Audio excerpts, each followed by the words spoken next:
야곱에게 선악간 말하지 말라 하셨더라. 이런 제목으로 창세기 강의를 이어가겠습니다. 신자는 삶의 터전으로부터 떠남과 머물고 그리고 기다림의 문제에 있어서 언제나 하나님의 뜻에 순종함이 절대적으로 필요합니다.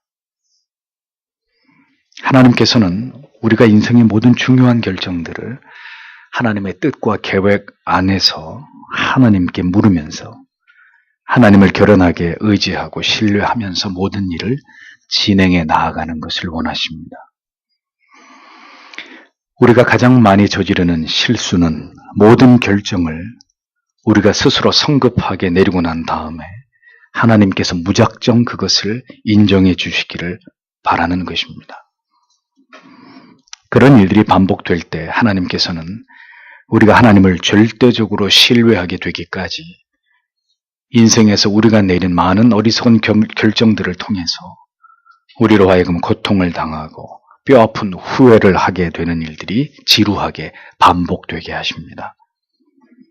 결국 하나님께서는 이 세상을 살아가는 동안에 자기 백성들로 하여금 결코 의지할 대상이 되지 못하는 인생을 의지하지 말고 오직 하나님과 하나님의 언약만을 절대적으로 신뢰하고 의지하도록 하나님의 백성들을 훈련하시고 연단하시는 아버지이심을 성경은 우리에게 보여주고 있습니다. 야곱의 생애 속에서도 하나님께서는 바로 그렇게 야곱을 가르치시고 깨닫게 하시며 그의 삶을 인도하신 것을 보게 됩니다. 베델의 약속을 기억하고 계시는 하나님께서 이제 20년 동안이나 야곱의 외삼촌 라반의 집에서 노예처럼 일하면서 그리고 수고한 것에 대해서 물질적으로 충분히 보상을 해주셨고 때가 되어서 이제 야곱으로 하여금 다시 집으로 돌아가도록 그의 손을 이끌고 계신 모습이 오늘 성경의 본문에 기록이 되어 있습니다. 하나님의 사람은 언제나 하나님의 약속을 믿고 의지하면서 하나님께서 주신 땅으로 돌아가는 사람들입니다. 이스라엘의 역사를 보십시오. 언제나 본토로 다시 돌아가는 역사를 우리에게 보여줍니다. 이집트에서 가나안으로 다시 돌아왔고 바벨론의 오랜 포로 생활로부터 다시 본토로 귀환하고 있는 이스라엘의 역사를 성경은 기록해 놓고 있습니다. 이러한 기록들은 궁극적으로 이 땅의 모든 교회와 성도들도 마침내 우리의 영적인 이스라엘인 영원한 본향 천국으로 돌아가게 되는 자들이라는 사실을 성경은 우리에게 일관되게 가르쳐주고 있는 그런 말씀입니다. 이 세상은 결코 우리에게 주어진 기업이 아니고 우리가 영원히 머무를 땅이 아니라고 성경은 거듭 우리에게 가르쳐주고 있는 것이죠. 지금 우리가 아무리 좋은 환경에 거하고 있다 하더라도 반대로 아무리 척박한 어렵고 힘든 고난의 상황에 놓여 있다 하더라도 신자가 잊지 말아야 될 것은 이 세상은 우리의 본향이 아니라 우리에게 예비된 새 하늘과 새 땅이 바로 우리의 영원한 가나안 땅, 우리의 기업이라는 사실입니다. 오늘 밤이라도 하나님께서 우리의 생명을 취하시면 보다 나은 삶을 위해서 우리가 그토록 이 땅에서 수고하고 노력한 것이 다 무슨 소용이 되겠습니까? 그러므로 여러분에게 이런 분명한 성경적인 내세관이 여러분 마음 가운데 견고하게 세워져 있는지를 수시로 확인해 보셔야 되는 것입니다.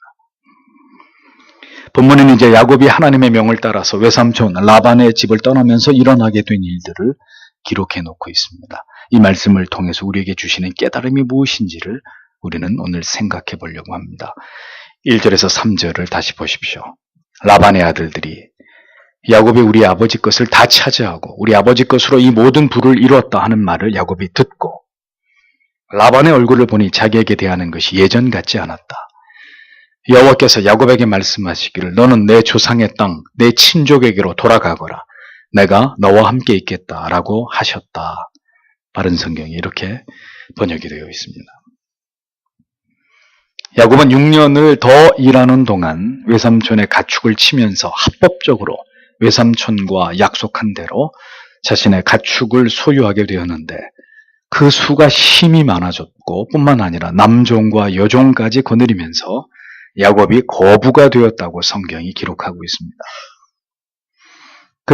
그가 이렇게 부자가 되는 것은 야곱과 함께 하시는 하나님의 분명한 뜻이었고 섭리였기 때문에 누구도 거스릴 수 없는 일이었습니다. 라반이 아무리 교묘하게 수를 쓰고 야곱의 재산이 많아지는 것을 막아보려고 해도 소용이 없는 일이었습니다. 하나님의 뜻과 계획은, 하나님의 변치 않으시는 약속은 그렇게 반드시 이루어지고 성취되기 마련인 것을 우리는 기억해야 합니다. 인생에서 물질적인 축복과 번영과 평안한 삶만이 아직도 신앙의 이유이고 목표인 분이 있습니까? 우리는 이 세상에서 그렇게 물질적인 풍요와 성공을 꿈꾸지만 하나님께서는 우리가 십자가를 깊이 경험한 진정으로 하나님을 경외하는 참된 신자가 되기를 우리에게 소망하고 계신다는 것을 먼저 기억해야 할 것입니다. 수단과 방법을 가리지 않고 축복을 향해서 질주하던 야곱에게 20년의 세월은 그 모든 것이 허상임을 깨닫게 한 시간이었습니다. 하나님께서는 야곱에게 무엇이 가장 중요한 가치인지를 깨닫게 해주셨고 하나님의 물질적인 축복은 그 다음이었다는 것을 성경은 우리에게 확인시켜주고 있습니다. 여전히 이 원리와 순서를 이해하지 못하는 자들이 신자들 가운데 적지 않음이 안타까울 따름입니다. 보십시오. 야곱의 재산이 늘어나자 이제 급기야 문제가 생기기 시작합니다. 라반의 아들들과 라반이 야곱을 시기하는 일들이 일어나게 된 것이죠. 20년 동안 그야말로 노예처럼 성실하게 일을 해준 야곱에게 고마운 마음은 온데간데 없고 야곱의 형통과 번영을 바라보는 사촌들과 외삼촌의 심기는 불편하기 이를 데 없었습니다. 어찌하겠습니까? 그것이 인간이 가진 저주스러운 죄성인 것을. 때마침 하나님께서 이제 야곱에게 명령을 하십니다. 내 조상, 내 가족이 있는 곳으로 돌아가라 라고 말씀하시면서 내가 너와 함께 하겠다는 말씀을 하나님께서 덧붙이셨습니다. 하나님께서는 야곱에게 이제 떠나도 좋다는 사인을 마침내 보내신 것이죠. 하나님께서 우리의 삶을 움직이고자 하실 때 항상 모든 경우가 그런 것은 아니지만 야곱의 경우를 우리는 주의 깊게 살펴볼 필요가 있습니다. 보십시오. 먼저는 야곱의 마음을 움직이셨습니다. 아무것도 얻는 것이 없이 세월을 흘려보낸 야곱은 이제 처자식을 데리고 외삼촌 집을 떠나야 되겠다는 마음을 먹게 됩니다. 그러나 그의 마음과 생각은 현실로 이루어지지 않았습니다. 또다시 6년을 더 기다려야 했습니다. 그러니 어떤 마음과 생각이 들었다고 해서 그것이 즉시 하나님의 뜻이라고는 믿을 수 없는 일이라는 것을 먼저 생각해 보아야 합니다. 그러나 어떤 마음이 지속적으로 우리 안에 생겨날 때 우리는 더 깊이 그 마음을 주신 하나님의 뜻이 무엇인지를 두고 기도할 필요가 있다는 것을 기억하십시오. 그 다음은 환경을 통해서 하나님의 뜻을 드러내십니다.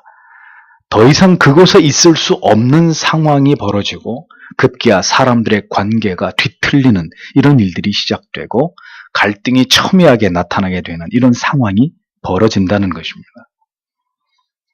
라반은 야곱이 처음으로 고향을 돌아가겠다는 말에 야곱이 원하는 품삯을 주겠다는 말로 그를 회유했고 6년을 더 일하게 했습니다.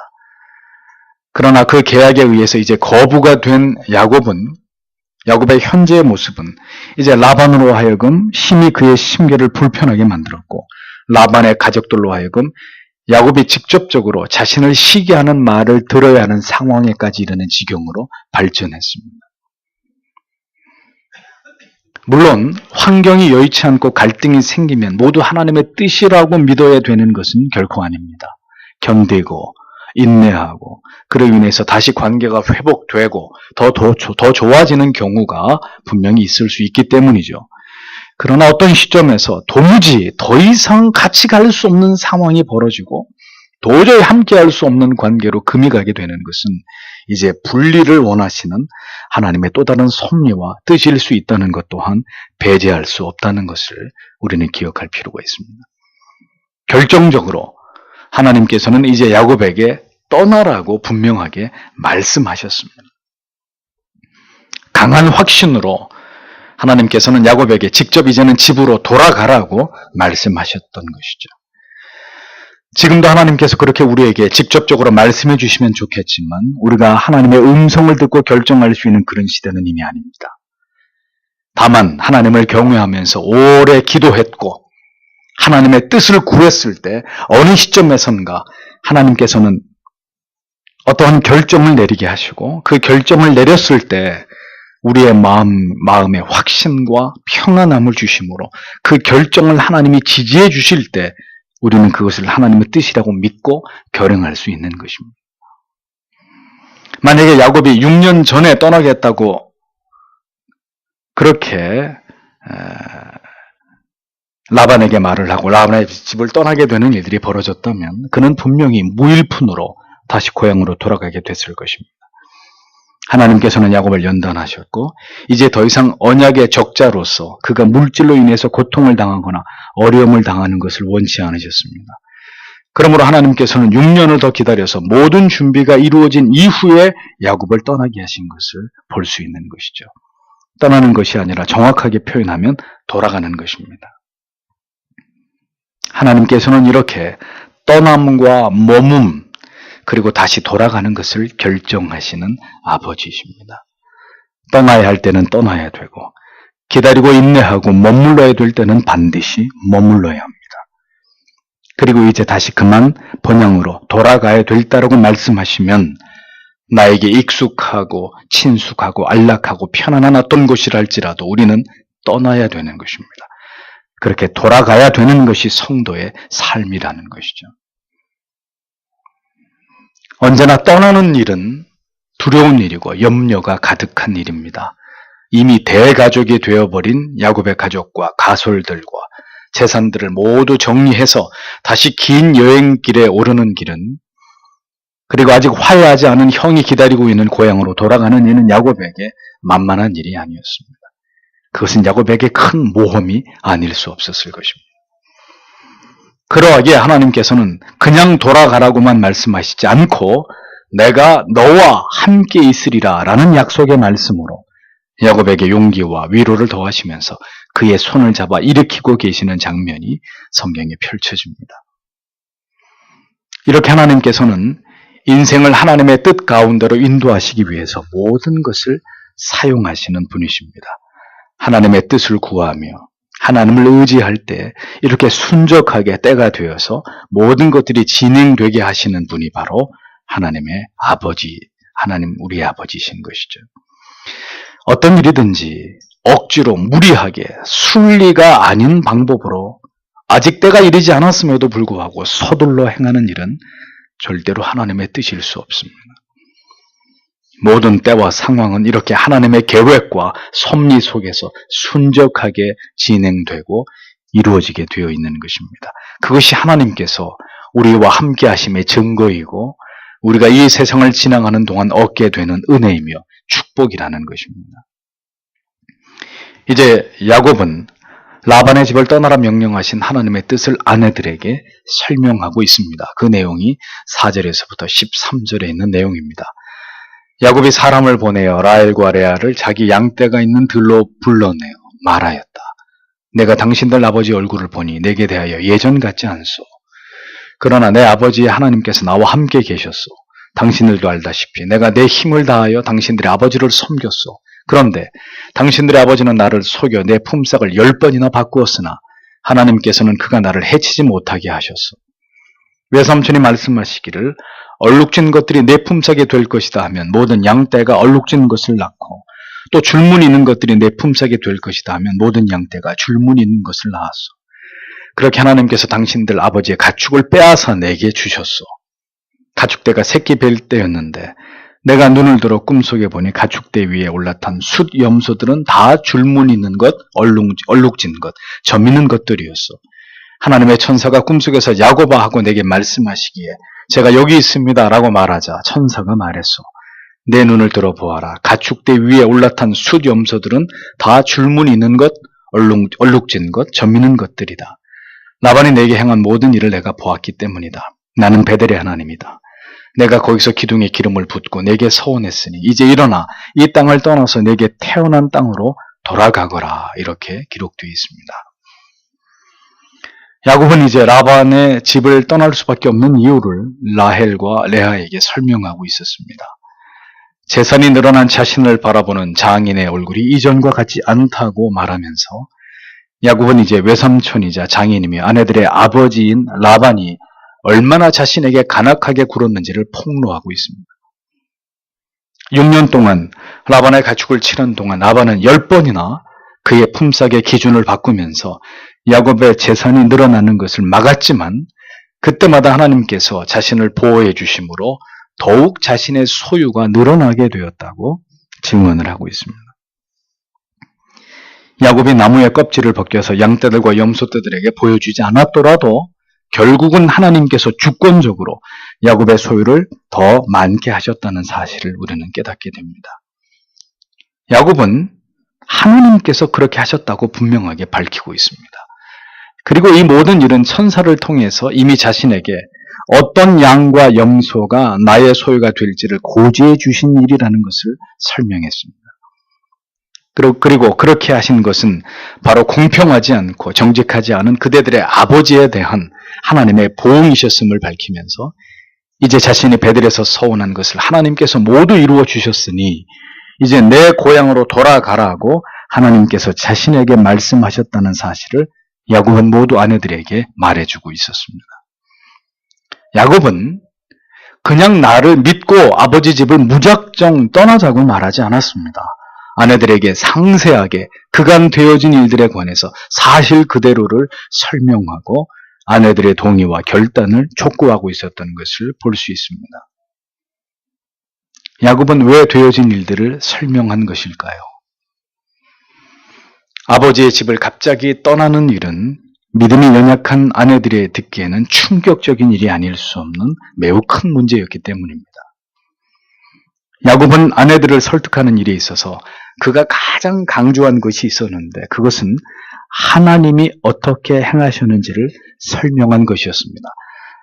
다시 보면 5절에 내 아버지의 하나님은 나와 함께 계셨느니라. 7절에 그러나 하나님이 그를 금하사 나를 해하지 못하게 하셨으며 9절에 하나님이 이같이 그대들의 아버지의 짐승을 빼앗아 내게 주셨느니라. 11절에 꿈에 하나님의 사자가 내게 말씀하시기를 13절에 나는 베델의 하나님이라 이곳을 떠나서 출생지로 돌아가라 하셨느니라. 야곱은 계속해서 아내들에게 하나님이 이렇게 하셨다라고 설명하고 있습니다. 이 모든 일들이 라반에 의해서 이루어졌고 자신에게 일어난 일들이지만 그 배후에는 바로 하나님께서 이 모든 일들을 계획하고 이루셨다는 것을 야곱은 계속해서 강조하면서 설명하고 있었던 것입니다. 가장 훌륭한 설득과 설명은 뭐겠습니까? 하나님이 하셨습니다. 라는 사실 그대로의 고백입니다. 믿음이 연약한 아내들에게 야곱은 하나님께서 이 모든 일을 행하셨다는 말로 가장 강력하게 아내들을 설득하면서 그네들의 마음을 결단하도록 만들었습니다. 때때로 거짓된 교회들이 어떤 일들을 이루고 나서 하나님이 하셨다는 이 엄청난 이 고백과 표현으로 자기들의 사악한 탐욕과 야망을 합리화하고 미워하기도 하지만 그런 경우가 아니라면 우리가 하나님께 드릴 수 있는 가장 황홀한 고백은 바로 이런 것입니다. 모든 것은 하나님이 하셨습니다. 나의 나 된 것은 하나님의 은혜입니다. 오늘까지의 모든 삶의 결과물은 모두 하나님께서 베푸신 은혜의 결과물일 뿐입니다. 여러분은 지금 그렇게 여러분의 삶에 대해서 오늘의 현 주소에 대해서 그렇게 하나님 앞에 고백하실 수 있습니까? 양심의 어떤 가책도 없이 가슴이 터질 것 같은 감격으로 하나님께서 이 벌레보다도 못한 인생을 이끌어서 여기까지 오게 하셨습니다.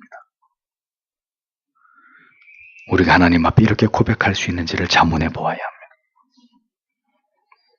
세상 사람들에 대해서, 믿음의 지체들에 대해서 우리가 할 수 있는 유일한 간증은 바로 이런 것입니다. 우리가 하나님을 의지하고 그 약속을 신뢰할 때 결국은 하나님께서 우리를 위해서 모든 것을 행하시고 역사하신다는 이 진리를 우리가 증언하고 담대하게 외칠 수 있는 신자의 인생은 바로 그런 삶이어야 한다는 것입니다. 이 감격적인 야곱의 고백을 들은 아내들의 반응은 무엇이었습니까? 14절에서 16절을 보십시오. 라헬과 레아가 그에게 대답하였다. 우리 아버지의 집에서 우리에게 무슨 분깃이나 유산이 더 있겠습니까? 아버지가 우리를 팔고 우리의 돈을 다 삼켜버렸으니 우리를 이방인처럼 여기는 것이 아니겠습니까? 하나님께서 우리 아버지에게 빼앗은 재물은 다 우리와 우리 자식의 것입니다. 이제 하나님께서 당신에게 이르신 일을 다 하십시오. 이렇게 적고 있습니다. 하나님께서 이 모든 일들을 행하셨다는 말은 그 어떤 말들보다도 더 설득력 있는 말이었고, 야곱의 호소의 마음이 마침내 움직이게 된 것을 보여줍니다. 그녀들은 자신의 아버지의 실체를 알게 됐습니다. 라반의 딸들은 아버지의 부도덕함에 대해서 분개했고, 아버지의 이러한 탐욕과 인색함을 볼 때 자신들에게 남겨진 유산이나 분깃에 대해서는 아무것도 기대할 수 없고, 결국 아버지가 돈으로 자신들을 팔았고, 여기서 돈으로 자신을 팔았다는 말은 자신들의 결혼에 있어서 야곱에게 지참금 대신에 13년의 노동력을 착취했고 아무런 대가를 지불하지 않은 것에 대한 불평을 의미하는 것입니다. 이러한 남편에 대한 아버지의 행위는 자신들은 마치 이방인처럼 여긴 것밖에 되지 않는 부당한 처사라고 라반의 딸들은 아버지를 성토했습니다. 그녀들은 하나님께서 이 모든 일을 행하셨다는 남편의 말을 듣고 이제 하나님이 당신에게 이르신 그 일을 다 준행하라고 이렇게 말하고 있었습니다. 야곱의 아내들은 야곱이 어떤 세월을 보냈고 지금의 거부가 된 것은 어떤 하나님의 섭리로 이루어진 것인지를 마침내 깨닫게 됐다는 것이죠. 야곱은 이렇게 외삼촌 집을 떠나기 전에 먼저 아내들에게 소상히 지금까지 되어진 일들을 설명했습니다. 모든 일들이 하나님이 보시기에 합당하다면 그것을 함께 나눌 때 동일한 마음이 생기기 마련입니다. 어떤 갈등이나 이견이 있을 수 없고 하나님이 행하신 일 앞에서 부부가, 가족과 성도들이 하나가 될 수밖에 없으면 당연한 일입니다. 왜냐하면 진실로 이 모든 일들이 하나님에 의해서 이루어진 일들이기 때문이죠. 왜 항상 잡음이 생기고 균열이 일어나고 갈등과 일치가 되지 않는 어려움들이 반복되는 것일까요? 하나님께서 행하시도록 하나님의 뜻에 순복하면서 기다리고 인내하며 하나님의 때를 기다리지 않기 때문입니다. 야곱과 아내들이 하나님의 섭리와 때를 기다리지 않고 자식을 낳은 일에 시기와 질투와 경쟁으로 일관했을 때 그들은 갈등하고 상처받았고 괴로워해야 했습니다. 그러나 하나님께서 모든 것을 행하심을 깨닫고 이제 어떤 결정을 내리는 것이 합당한 것인지를 깨닫고 그들이 마음을 모았을 때 그들은 모두 하나가 된 것을 성경이 보여줍니다. 하나님의 역사하심이 있을 때 마음이 하나가 되고 뜻이 모이게 되는 것이라는 거죠. 20년을 라반의 집에서 인내하는 동안 야곱은 무력하게 아무것도 할 수 없었지만 하나님께서는 야곱을 위해서 모든 일들을 이루어가고 계셨고 준비하고 계셨습니다. 오랜 기다림 속에서 아무것도 달라지는 것이 없고 변화가 일어나지 않는다고 혹 우리는 그렇게 생각할 수 있습니다. 내가 볼 때 내 인생의 시간은 그렇게 무의미하게 흘러가고 있는 것 같지만 하나님께서는 하나님을 의지하면서 그렇게 우리가 자신에 대해서 철저한 무력감을 느끼고 있는 그 시간에도 당신을 위해서, 여러분을 위해서 그 다음 시간을 준비하고 예배하고 계시는 하나님이시라는 것을 우리는 기억해야 합니다. 아직 많은 인생을 살지 않았지만 제 인생을 제가 돌아볼 때도 그러했습니다. 언제 끝이 날지 알 수 없는 고통의 시간들이 하루하루 흘러가는 동안 하나님을 신뢰하기는 했지만 참으로 내 힘으로는 아무것도 할 수 없는 그런 무력한 시간들이 저에게도 있었습니다. 할 수 있는 것이라곤 하나님 앞에 엎드려 기도하면서 이 모든 시간을 인내할 수 있는 믿음을 달라는 기도가 전부였던 때가 있었습니다. 그런데 항상 하나님의 정하신 때가 되자 생각지도 않은 상황 속으로, 내가 예상하지도 않은 그 미래 속으로 언제나 저를 옮겨 놓으시는 하나님의 섭리들이 펼쳐졌던 것을 기억합니다. 아무것도 할 수 없고 내 자신에 대해서 철저하게 부정할 수밖에 없는 사방이 막혔던 그 시간들 속에서도 하나님께서는 우리의 눈물과 한숨 소리를 듣고 계시고, 그리고 조용히 우리가 알지 못하는 가운데 하나님의 일들을, 우리의 미래를 그렇게 준비하고 예배해 놓고 계시는 그런 분이라는 것을 잊지 마십시오. 야곱에게 이제 그 때가 임한 것입니다. 하나님의 뜻을 전달했고 아내들의 동의까지 얻어냈습니다. 야곱에게 남은 것은 이제 모든 가솔들을 이끌고 라반의 집을 떠나는 것이었습니다. 17절에서 21절을 보십시오. 야곱이 일어나 자식들과 아내들을 낙타 위에 태우고 그의 모든 가축대와 그의 모든 소유물, 곧 그가 바다나라면서 모아서 소유하게 된 모든 가축들을 이끌고 가나안 땅에는 아버지 이삭에게 가려고 했다. 그때 라반이 양털을 깎으며 갔는데 라헬이 자기 아버지의 드라빔을 훔쳤다. 야곱은 아람 사람 라반을 속이고 자기가 도망하려는 것을 말하지 않았고 자기의 모든 소유를 가지고 도망하여 강을 건너 길앗 산지 쪽으로 향하였다 라고 적고 있습니다. 우리는 이 말씀 속에서 또다시 두 가지 야곱과 라헬의 어리석은 행동을 보게 됩니다. 언제나 하나님은 연약한 인생들을 이끌어가지고 견인하시는데 그 모든 일들을 성실하고 전혀 빈틈없이 그것을 이루어 가시지만 문제는 누구에게 있느냐? 항상 어리석은 인간들에게 있다는 것입니다. 인간은 결코 그렇지 못합니다. 하나님을 의지해서 행하는 일들 속에도 언제나 실수가 있고 어리석음이 나타나기 마련인 것이 또다시 성경에 의해서 드러나고 있습니다. 야곱은 하나님의 명령대로 이제 라반의 집을 떠나고 있었습니다. 아내와 자식들을 모두 낙타에 태웠고 자신이 삼촌 집에서 모은 모든 가축대도 이끌어서 아버지 이삭의 집으로 출발하고 있었습니다. 그런데 문제는 이 일을 외삼촌 라반에게 떳떳하게 말하고 시행한 것이 아니라 라반을 속이고 몰래 이 일을 진행하고 있었다는 것입니다. 성경은 이 사실을 분명하게 기록하고 있습니다. 한글 성경에는 그냥 고하지 않고 가만히 떠났다고만 기록되어 있지만 원문에 보면 고의적으로 라반에게 알리지 않고 라반의 마음을 속였다고 정확하게 기록이 되어 있습니다. 야곱의 이러한 결단과 행동이 옳은 것이라면 성경은 굳이 이렇게 기록되어 있지 않았을 것입니다. 그러나 야곱의 이러한 행동은 하나님이 보시기에 합당치 않았던 것이죠. 하나님께서는 야곱에게 외삼촌 라반의 집을 떠나라고 하셨지 몰래 도망치라고 하지 않으셨습니다. 야곱의 외삼촌에게 당당하게 말을 하고 그렇게 떠났더라도 하나님께서 개입하셔서 야곱이 아무런 문제 없이 라반과 헤어져서 이삭의 집으로 향할 수 있도록 하나님은 도우셨고 역사하셨을 것입니다. 그러나 소심한 야곱은 또다시 그의 연약함을 드러냈고 인간적인 생각으로 두려워하고 염려했던 것을 볼 수 있습니다. 그는 외삼촌을 속이고 외삼촌이 양을 깎는 시기가 되어서 집을 떠나 있을 때 조용히 모르게 도망을 치고 있었다는 것입니다.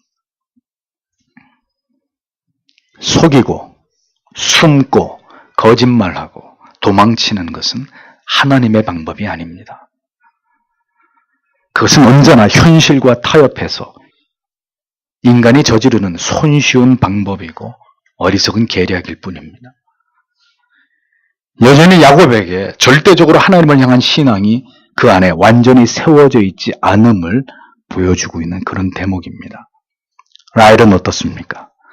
몰래 아버지를 떠나면서 라헬은 아버지가 양털을 깎아 나간 사이에 아버지가 신앙하는 라반에게는 보물과도 같은 그의 수호신인 드라빔을 훔쳤습니다.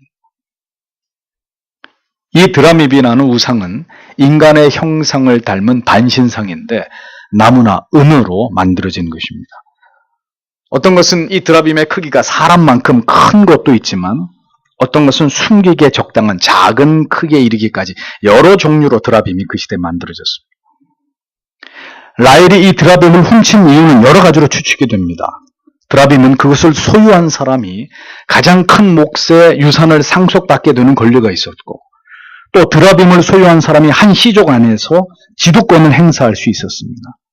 또한 메소포타미아인들은 여행을 갈 때 이것을 소유하면 안전하게 여행을 마칠 수 있다는 이런 미신을 가지고 있었습니다. 라헬은 라반이 죽고 난 이후에 자기 남편에게 모든 상속이 이루어지기를 바랬는지 모릅니다.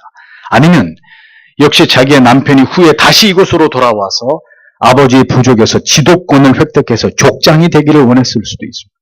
그것도 아니면 긴 여행길에서 안전을 기원하기 위한 미신적인 동기에서 드라빔을 훔쳤을 수도 있습니다. 어떤 이유로든 그 드라빔을 훔쳤던 이것은 하나님이 보실 때 매우 어리석은 일이었습니다. 성도 여러분, 우리의 믿음이 견고하지 못할 때 우리의 신앙에서 드러나는 모습들이 바로 이와 같은 것들입니다. 하나님을 온전히 신뢰하지 못하고 항상 우리의 생각, 우리의 방법이 자꾸 튀어나오는 것이죠. 잘 인내하고 하나님의 약속과 때를 기다려서 이제 하나님의 은혜로 거부가 되었고, 그래서 이제 하나님의 명령을 듣고 라반의 집을 떠나게 되었다면 그렇게 떠나게 하신 하나님께서 순적하게 외삼촌의 마음을 움직이실 것이라고 믿고 당당하게 라반에게 말을 하고 떠나면 되었을 일입니다. 그러나 야곱은 그렇게 하지 못했습니다. 그는 또다시 그의 고질적인 두려움과 염려가 그의 마음을 휘감았고, 그는 외삼촌을 속이고 그 집을 도망치는 길을 택하는 어리석음을 범했던 것입니다. 또한 라헬은 아직 하나님이 누구이시고 하나님께서 무엇을 기뻐하시는 신이신지를 전혀 알지 못하는 이런 무지하고 어리석은 믿음에 지나지 않은 그런 여인이었다는 것을 또다시 보여주고 있습니다. 왜? 어떤 부분은 견고하게 하나님을 신뢰하는 것 같으나 어떤 부분은 치명적인 약점에 대해서 또다시 무너지는 일을 되풀이할 수밖에 없는 것일까요?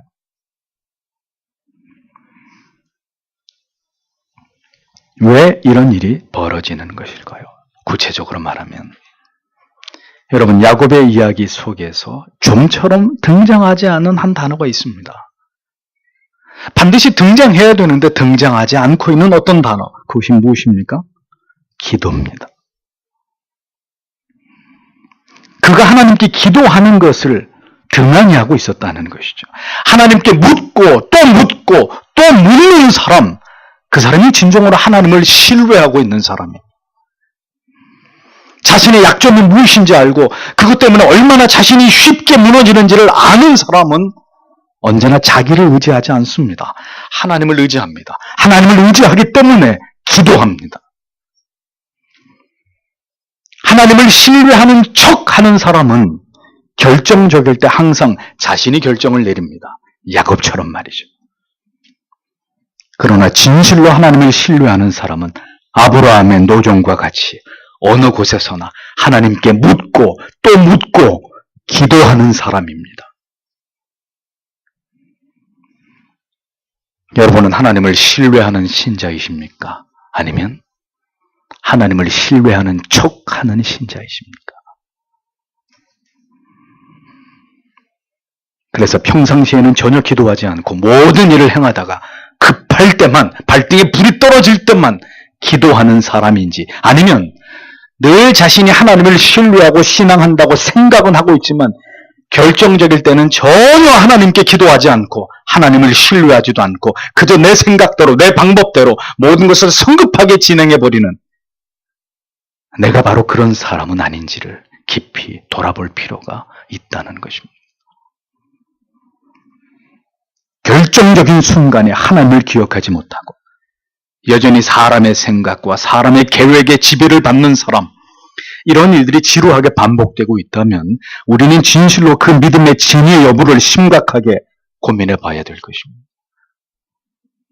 어떤 순간에는 신자인 것 같다가 어떤 순간에는 전혀 하나님을 모르는 사람처럼 판단하고 결정해버리는 이러한 모습은 하나님을 아는 지식의 여부를 떠나서 신앙이 아직 연약한 것이든지 아니면 그것은 참된 믿음이 아니든지 둘 중에 하나가 되는 것입니다. 주께서는 분명히 말씀하시기를 나더러 주여 주여 하는 자마다 천국에 다 들어갈 것이 아니요 다만 하늘에 계신 내 아버지 뜻대로 행하는 자라야 들어가리라고 경고하셨습니다. 하나님의 이름을 누구든지 들먹거릴 수 있습니다. 안 믿는 사람들도, 믿음이 연약한 사람도, 믿음이 뛰어난 사람, 누구든지 하나님의 이름을 거론할 수 있습니다. 자기들이 유리할 때, 자신들에게 필요하다고 여길 때, 누구든지 신앙이 있는 것처럼 믿음이란 단어를 사용하기도 합니다. 그러나 결정적일 때, 정말 하나님을 신뢰하고 이것까지도 하나님께 맡길 수 있는 그런 믿음을 가진 사람들은 절대로 다수가 아닙니다. 우리는 성경에 등장하는 사람들 속에서 이 신앙의 이중성을 봅니다.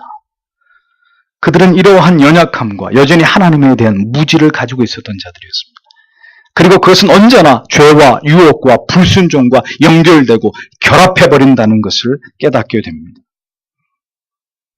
결국 이 라헬이 취한 드라빔은 이제 이스라엘의 역사 속에서 자주자주 등장하면서 여호와 하나님만을 신앙해야 될 이스라엘로 하여금 우상에 빠뜨리는 일에 크게 기여하게 되는 빌미가 되어버립니다.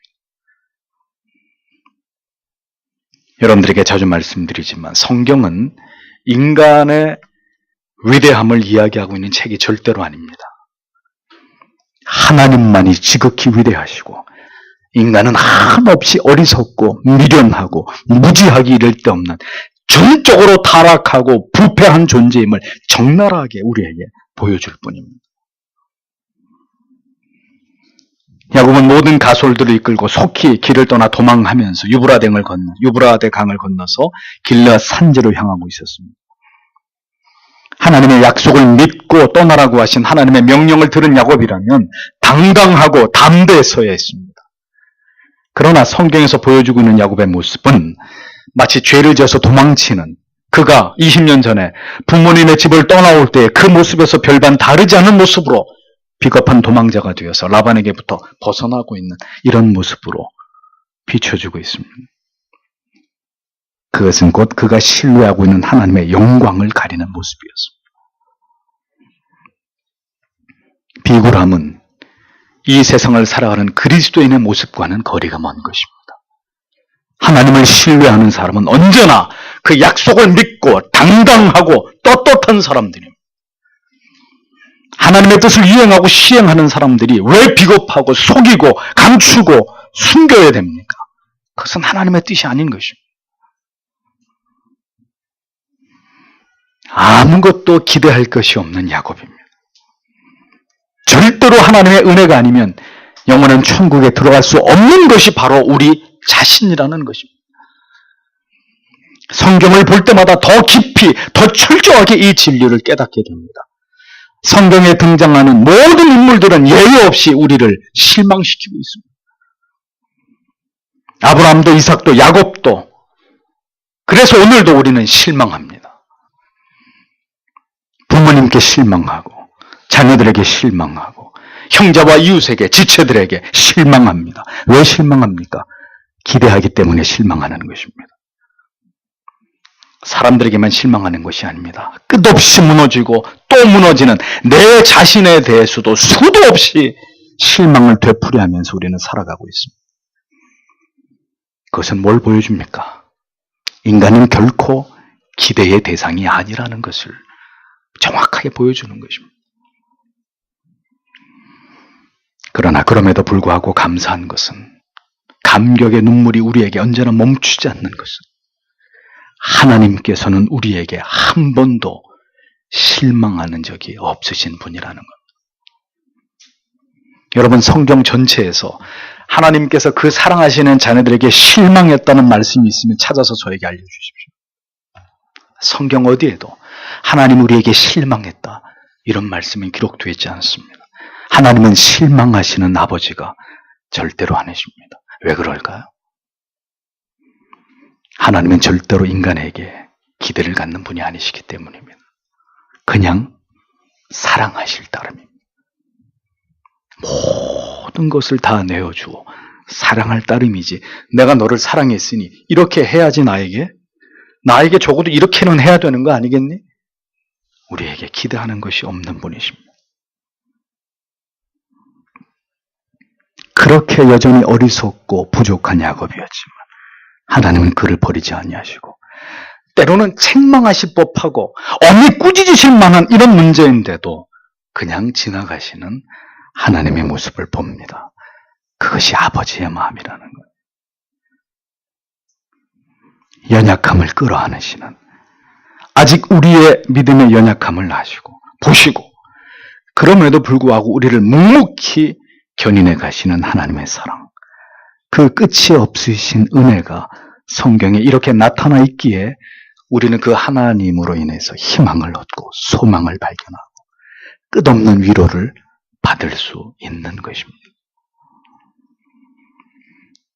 여전히 하나님께 묻지 않고 일을 진행하는 소심하고 두려움의 문제에서 완전히 벗어나지 못한 야곱, 그리고 그의 어리석은 아내 라헬, 그들이 이렇게 하나님의 뜻과 무관한 어리석음을 범하고 있었지만 그럼에도 불구하고 하나님의 뜻은 계속해서 진행되고 있음을 성경은 우리에게 보여줍니다. 그것이 오늘의 우리의 모습에 우리의 삶의 내용인 것입니다.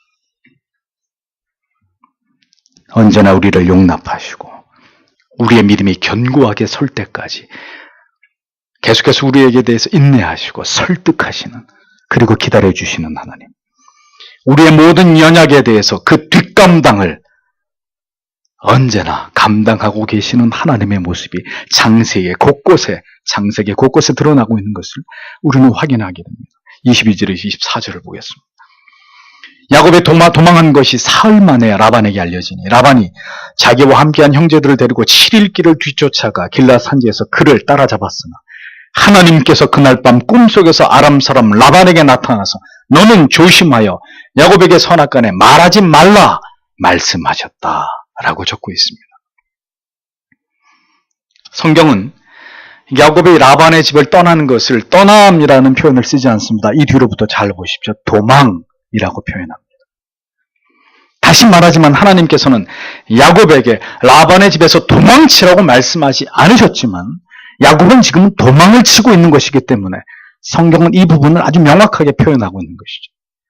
내 조상의 땅, 내 족속에게로 돌아가라 라고 명령하실 뿐인데 귀한입니다. 집으로 돌아가라고 명령했습니다.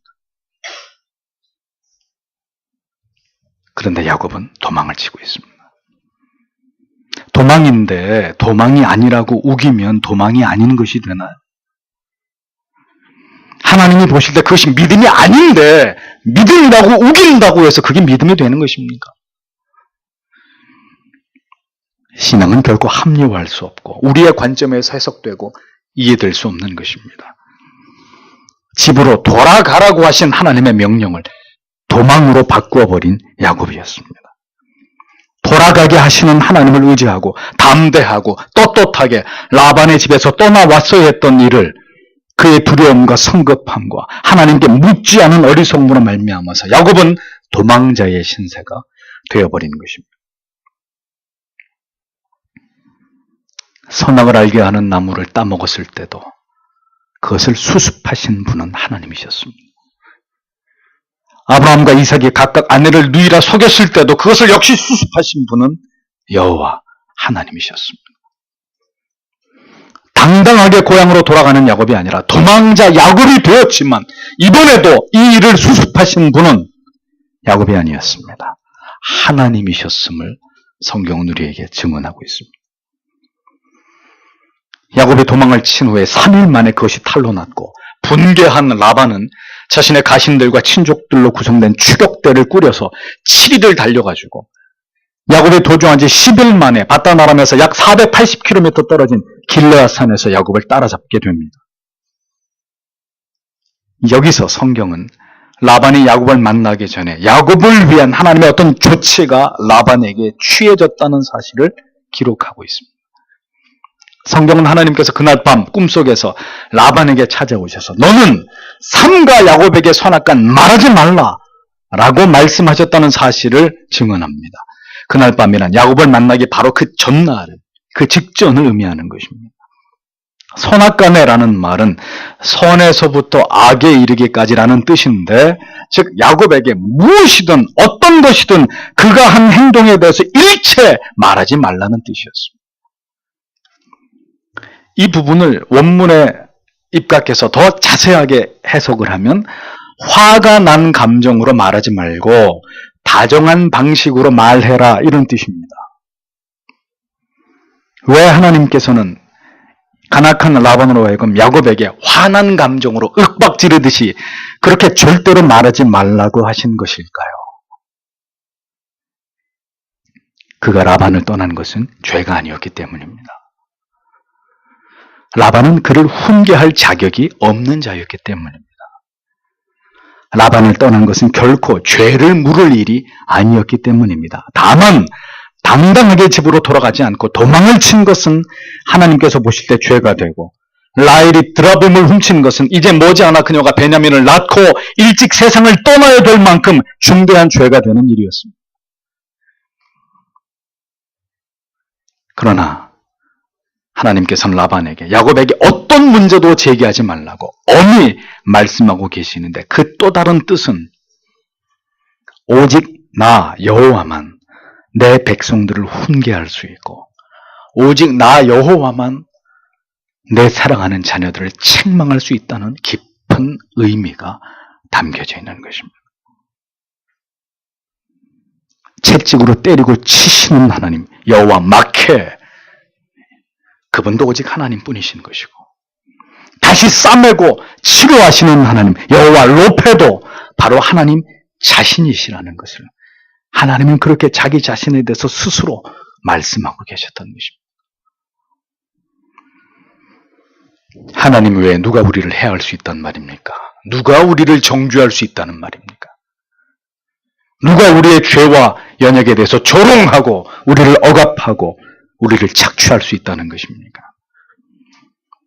언약의 하나님께서 이렇게 오늘도 우리와 함께 하시고 우리를 지키시고 보호하시고 돌보시고 우리의 연약과 어리석음에 대해서도 실망치 않으시고 마침내 우리가 가야 할 길을, 우리가 살아내야 될 거룩한 삶을 살아가도록 우리를 인도하시고 이끄시는 분이 하나님이시라는 것을 성경을 통해서 우리에게 똑똑히 하나님은 말씀하고 계시는 것입니다. 라반은 사악하고 탐욕스럽게 이익 앞에서 물불을 가리지 않는 간교한 자였습니다. 자신에게 말하지 않고 자기의 둘 딸과 손자들을 데리고, 그리고 야곱의 모든 재산을 가지고 무엇보다 자기의 수호신인 드라빔을 훔쳐서 도망을 쳤다는 것을 알았을 때 그는 분명히 야곱을 쫓아서 그 책임을 묻고 합당한 응징을 하려고 했을 것입니다. 어쩌면 종신토록 이 일로 인해서 야곱을 자기의 집에 잡아두려고 했을 수도 있습니다. 두 번째 생애적인 위기를 만난 야곱을 위해서 이번에도 하나님은 개입하셨습니다. 하나님의 경고가 얼마나 강력했으면 드라빔을 숭배하는 이교도 라반의 마음을 두렵게 해서 이후에 야곱에게 어떤 해도 끼치지 못하게 하셨는지를 성경은 우리에게 그대로 증언하고 있지 않습니까? 라반은 불택자입니다. 그가 하나님이 어떤 분이신지를 야곱을 통해서도 보았고 직접 하나님의 음성을 들어놓고도 그는 드라빔을 믿는, 믿어지지 않는 것. 그러니 여러분, 믿어지는 게 기적 아닙니까? 예수가 나의 구주 되심이 믿어지고 하나님의 아버지시라는 게 믿어지. 이게 기적이 아니고 은혜가 아니고 무엇입니까? 라반을 보십시오. 하나님이 야곱을 통해서 자기에게 복을 주셨다고 자기 입으로 말을 하면서도 하나님을 믿지 않고 있습니다. 하나님이 나타나서 야곱 손대지 마라, 이러한 신이시라는 걸 그가 경험해놓고도 라반은 절대로 하나님을 믿지 않습니다. 이것이 불택자의 전형적인 모습인 거예요. 절대로 믿어지지 않는, 믿으려고 하지 않는. 야곱이 순적하게 하나님의 뜻대로 라반에게 말을 하고 떠나왔던 길이었다면 이런 일이 일어날 이유가 없었을 것입니다. 그러나 야곱과 라헬은 어리석은 죄를 범했고 그들의 지혜롭지 못한 행동은 화를 불러오게 되었지만 언약의 하나님께서는 자신의 사랑하는 자녀들 또다시 위기 가운데서 건져내시기 위해 달려오셨습니다. 그리고 야곱을 해하지 못하도록 라반을 저지하고 막아서고 거역할 수 없는 그분의 압도하는 권세로 라반의 뜻을 꺾어서 야곱을 지키신 것을 성경은 우리에게 말씀하고 있습니다. 언제나 실수는 인간이 범하고 저지르지만 그것을 수습하시는 분은 하나님이시라는 것을 성경은 우리에게 반복적으로 보여주고 있습니다. 그것이 죄인들을 향한 하나님의 긍휼과 사랑과 오래 참으심이라는 것을 성경은 우리에게 가르치고 있는 것입니다. 영원한 죄악의 형벌로 말미암아 우리는 모두 지옥불에 던져질 자들이었습니다. 하나님을 대적하면서 복음을 비웃고 그 사랑과 그 은혜의 소중함을 전혀 알지 못한 채로 인생이 나의 것인 양 그렇게 교만하고 오만하게 살아왔던 우리들이었습니다. 그런데 하나님께서는 그런 패역한 죄인들을 위해서 아들을 영원한 대속의 희생물로 십자가에 달려 죽게 하심으로 하나님께서 사랑하시는 죄인들을 구원해내시기 위한 역사 속에서 가장 위대한 조치를 그렇게 하나님 스스로 취하신 것입니다. 하나님의 자녀들의 모든 죄의 문제를 영원히 그렇게 단번에 해결해 버리시는 것입니다.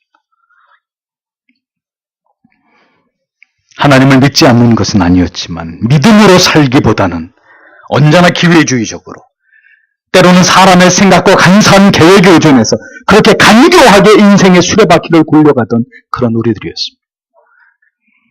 그런데도 불구하고 하나님께서는 우리를 붙드셨던 손을 놓아버리지 않으시고 우리의 그 무지와 어리석음을 그 의심과 불신을 우리로 하여금 스스로 깨닫게 하시고 우리를 깨트려서 바른 믿음을 갖도록 오늘도 우리를 인도하고 계시는 분이 바로 하나님이신 것을 성경은 우리에게 말씀하고 있는 것입니다. 언제나 필요할 때마다 우리를 돌이키게 하시고 우리를 회개케 하시고 그 하나님의 은혜와 사랑에 굴복하도록 그 자비와 긍휼의 조치를 날마다 자기 백성들에게 취하고 계시는 분이 우리의 아버지이심을 우리는 잊지 말아야 할 것입니다.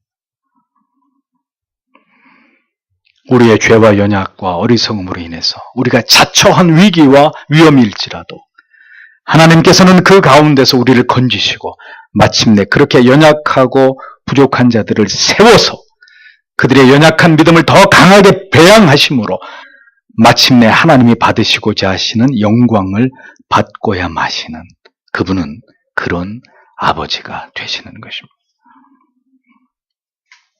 그래서 우리는 하나님 앞에 기도해야 합니다. 하나님, 오늘도 하나님을 향한 그 믿음을 주시옵소서.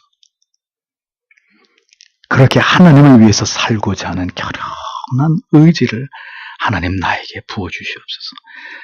하나님 야곱을 그렇게 붙드셨듯이 이 연약하고 무지하고 부족하고 초라한 인생을 하나님 붙들어 주시고 세워주시고 이 믿음 없는 자를 통해서라도 하나님의 뜻을 내 인생 가운데 이루어 달라고 때때로 가슴을 치면서 목 놓아 기도해야 되는 것입니다.